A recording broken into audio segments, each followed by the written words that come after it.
So, July is Disability Pride Month. But what does it all mean? Here's a hot take.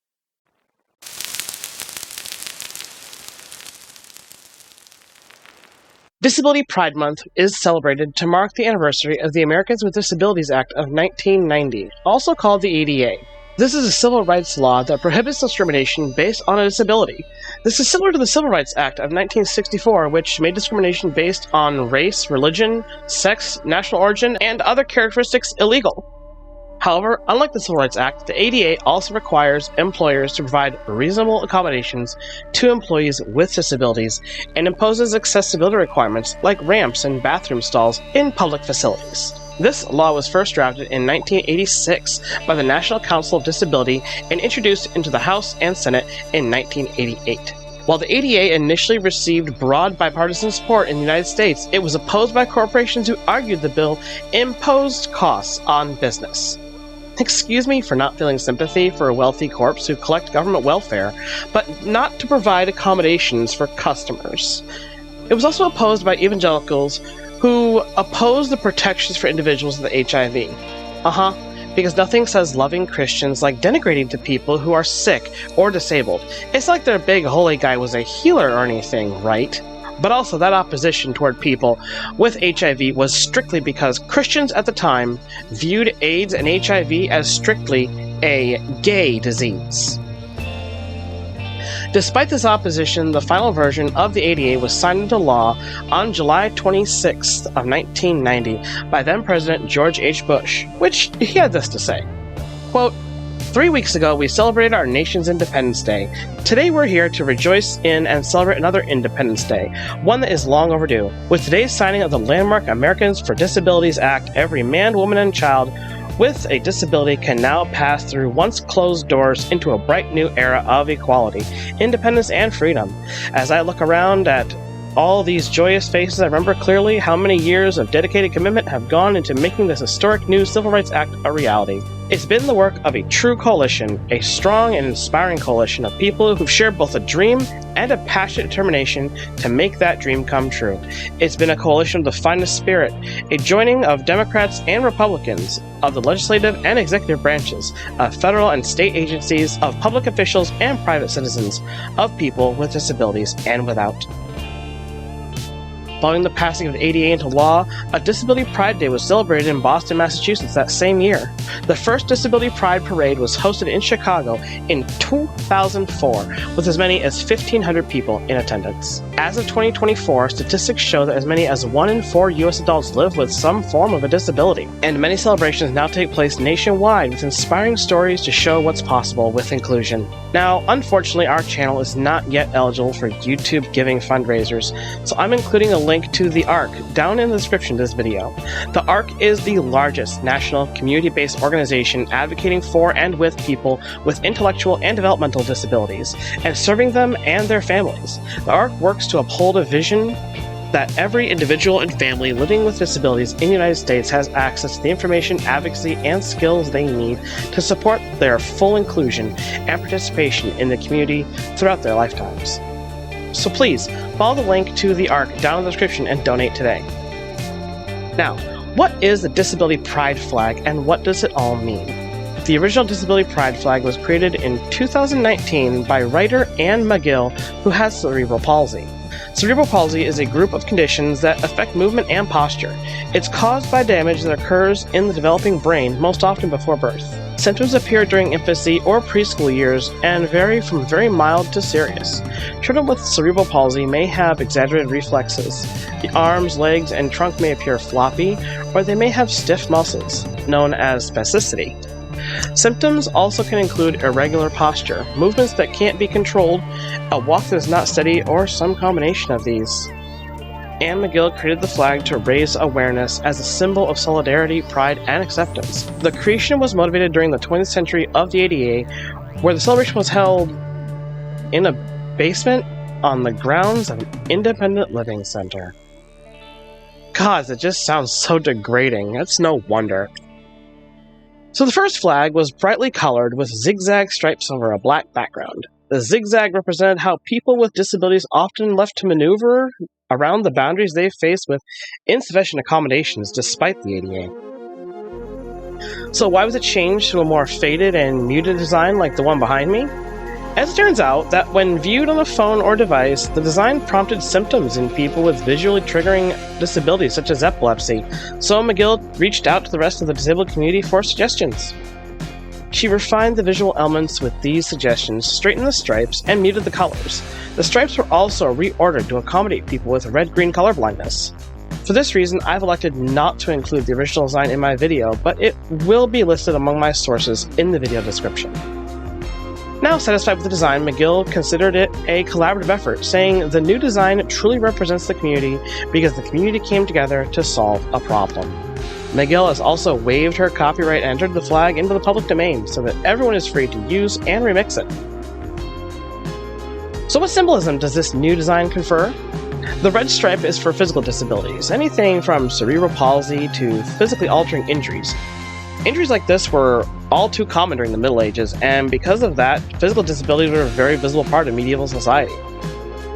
Gold is for neurodiversity. This can be autism, ADHD like myself, and others. Remember from his bingo book, Tim Rose has OCD, and because it's a congenital condition, so does Madeline. White is for invisible disabilities, or disabilities that have yet to be diagnosed. So many people may be fighting battles they don't even know they're fighting, and that's why awareness is so important. During the Middle Ages, there was a lot of knowledge they just didn't have, either working off things like miasma for sickness and disease, or phlegm and the humors for behavioral disorders. Blue is for emotional and psychiatric disabilities, mental illness, anxiety, depression, PTSD. That's something I notice that people in the US are quick to point out about veterans and how fireworks displays during the 4th of July can exacerbate problems they face due to a trauma response. With disability awareness, we can start recognizing the challenges these survivors face in ways that are more graceful than sending them into shock. In Monmouth, Edna experiences trauma as a result of her exile, and Pat has a lot of anxiety and fear surrounding their relationship with their gender. Anxiety and depression can be extremely common in queer people whose identities aren't being affirmed. Whether they're gay or some kind of trans, I still get people who don't understand my asexuality in the future, but I think it's more of a fringe case. Green is for sensory disabilities, things like deafness, blindness, a lack of smell and lack of taste, audio processing disorders, misophonia, and others. People like Patrick Smith who have failing eyesight as a result of what we now call astigmatism. When astigmatism goes untreated by wearing glasses, it can develop into glaucoma. The faded black background is for the mourning and the rage of victims of ableistic violence and abuse. There were many times throughout history where those with disability were ostracized or outright destroyed by people who thought they were impure. The diagonal band, rather than representing barriers and obstacles, now represents breaking down those barriers between disabled and normate society, and also represents light and creativity cutting through the darkness. Fascism during the 1930s and 1940s classified many disabilities from autism to cerebral palsy as impure, and the people who lived with those conditions were often put into the same death camps as Europeans who practiced Judaism, transgender and gay people, and anyone who loved and supported them. We are seeing the return of fascism in a lot of places in 2024: Brazil, Israel, Russia, and the United States. And as long as this sort of dangerous ideology exists, communities and pride are going to be important. Visibility and representation for as long as we can. Our stories are inclusive of many different types of people, and the history of those with disabilities is far-reaching. There seems to be a misunderstanding of people that those living in the Middle Ages who were disabled just didn't survive. And while, yes, their lives were considerably more difficult, those with disabilities' lives are still more difficult now. But there were always efforts being made to help people, not just live, but thrive. As if, for instance, I'm going to pick a mobility device that I know everyone is familiar with. Do you know when the first wheelchair was invented? Was it the 1900s? 1600s? 500s? Well, the answer is all the above. Sort of. Okay, there's no amount of certainty to say with any firm evidence when the first wheelchairs were used.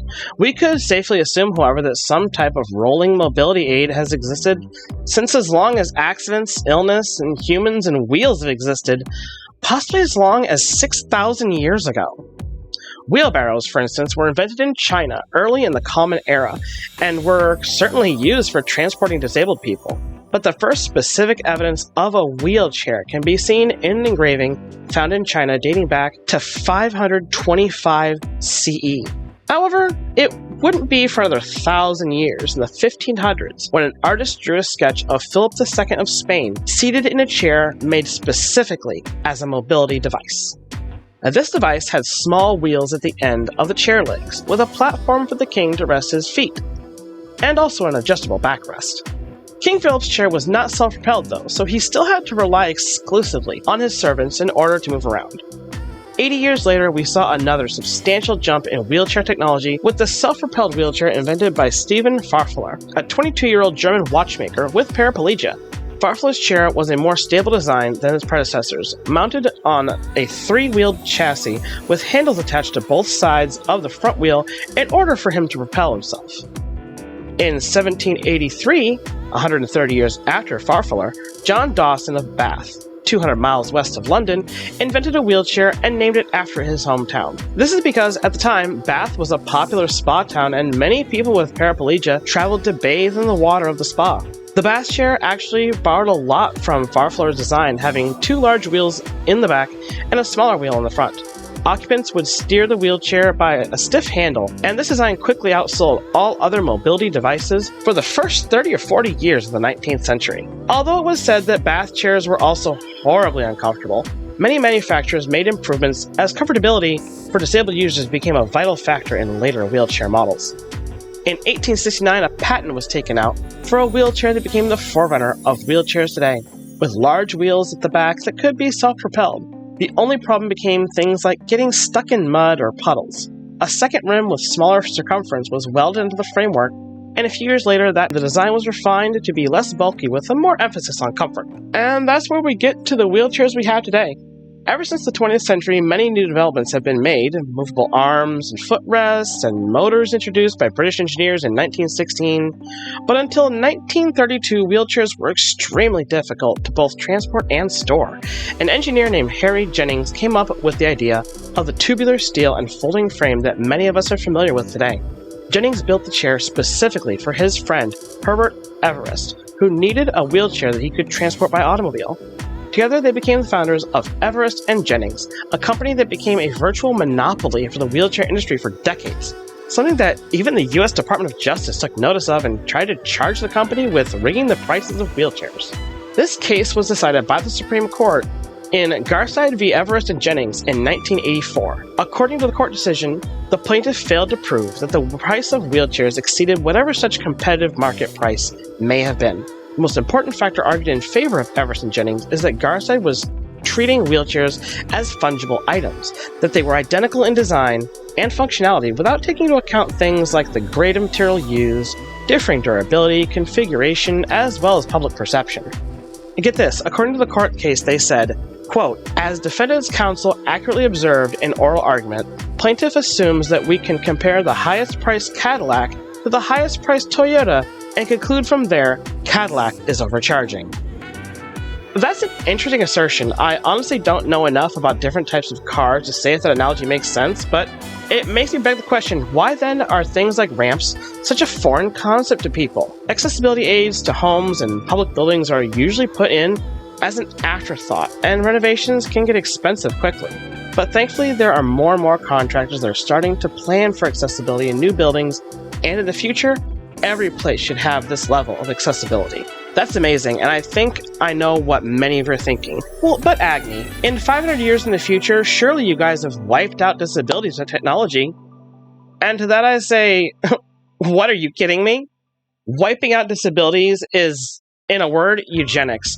And it actually makes me so angry when sci-fi and cyberpunk settings just do away with a disability based on technological advancement. Did Star Trek wipe out a disability? No. Look at Geordi LaForge. In Star Trek, the visor doesn't eliminate Geordi's blindness. It scans an electromagnetic spectrum, creating a visual input that transmits the audio into the brain via optic nerves. In fact, the term visor is an acronym meaning visual instrument and sight organ replacement. Our future technology works kind of like that, with the introduction of nanomachines that don't undo a disability, but rather accommodate a disabled individual's needs in an equitable way. And even more, there are disabilities that technology can't cover up or fix. I have ADHD. My older brother has autism. My dad suffers from PTSD so severe it makes it hard for him to be around us. One of the most important aspects about telling the stories of those with a disability is that always advocate, never obfuscate. Sci-fi, dystopia, those genres aren't designed to predict the future. They're designed to criticize the present. By putting disabilities forefront and applying that sort of logic that ableism touts to a broad spectrum of people as a whole, normative people can get a glimpse of what life for non-normative people is like. And the more we do that, the more life can be improved for everyone involved. In the future, we use robotics to help a number of mobility aids, from prosthetic limbs to high-tech chairs, ocular implants, and, in very rare cases, cloning. But one thing we don't do, at least not in Mayflora, is treat people who might be living with a disability as though they're any less deserving than anyone else. So now I'm going to do something else. I want to give you, my viewers, a platform. Like, subscribe, and ring my bell. After that, leave a comment with any disability you'd like to bring visibility to. There's no way I could speak on everything, so I want to know from you what your life is like living with a disability or caring for someone with a disability. I promise I'll try to read through every comment, so be sure to share your thoughts down below. Art for this channel wouldn't even be possible, however, without the help of our patrons. Monetization on YouTube is not enough to keep us going, so please follow the Patreon link down in the description to help Tales of Atonement keep going long term. We have a lot left to do and a big story to tell, and we simply can't do it without your help. Besides, there's a ton of extras only available on Patreon that won't be available for months on YouTube, if ever. Some of our great patrons include Pammy Poo, Shadow Fox, Arya Gamari, Charles Tam, Jace Moreland, and Lunder Lumen. Thank you all for watching and supporting our story.